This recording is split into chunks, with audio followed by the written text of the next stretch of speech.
vlog. Today's a bit of a bittersweet moment.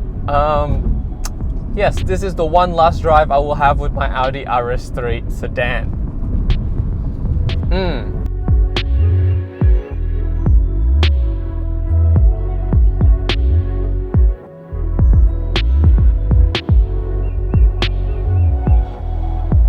So yes, I am selling it, letting it go. I do need a bigger car.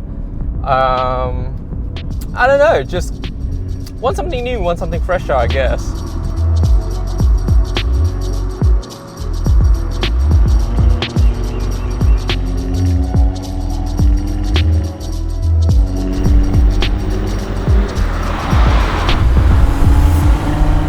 But it has been an amazing time with this car. The drives is fantastic. It looks, as you can see, it looks amazing.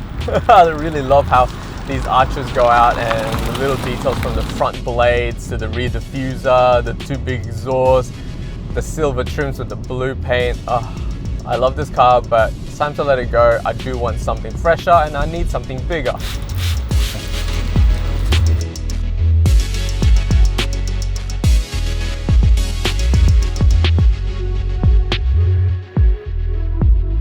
I just thought it'd be fitting to bring it back to Old Pac, just purely because when I first got the car, the first road, actually just the first time driving it, is through Old Pac itself, and you can watch the video up here.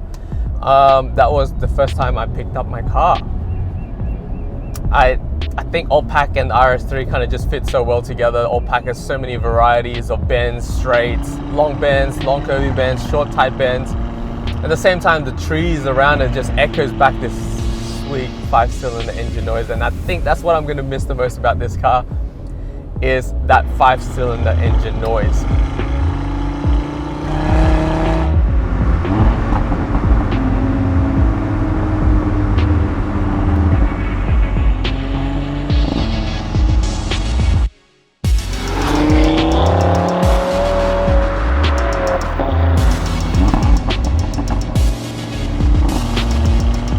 The crackles that you get over time, I didn't know, like the first time I picked up the car, it was kind of a bit silent compared to the pre-facelift, but over time, let that carbon build up and the exhaust has so many crackles and pops, especially when you leave it in the sports gearing, not manual, in dynamic mode.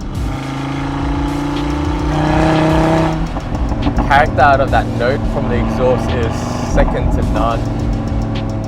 So that was probably the one thing that I would actually miss from this car, is that engine sound that you can't get anywhere else. And as we're driving through Old Pac now, you're gonna hear a lot more out of it, and it's just so much fun.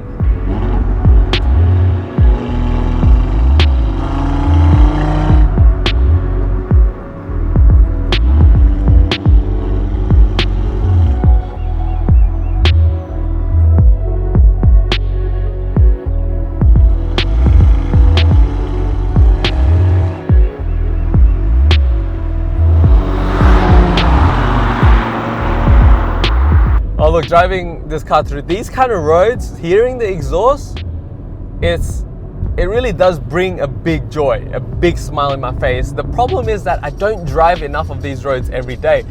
The RS3 in normal day driving, in normal highway and normal street, I wouldn't say it's boring, but it just, it doesn't feel like an RS3. It doesn't feel like I'm driving an RS3. So I didn't really see the point of having one. I felt like I was wasting the car away. That's what I felt. But as soon as you bring it back to these roads, oh man, I should not have done this one last drive, because it feels like I want to drive, I want to keep having it. I want to keep it.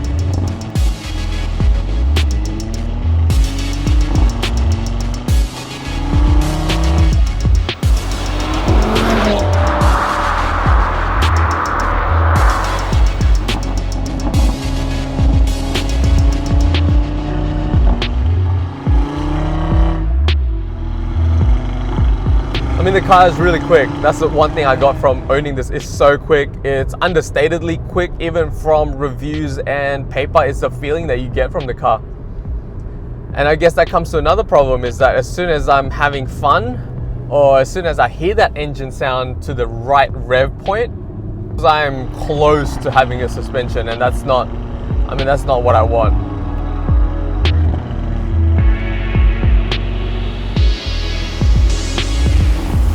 Okay, so admittedly the RS3 is not my favorite car that I've ever owned or driven, but it really is the most balanced car that I've ever had in my life.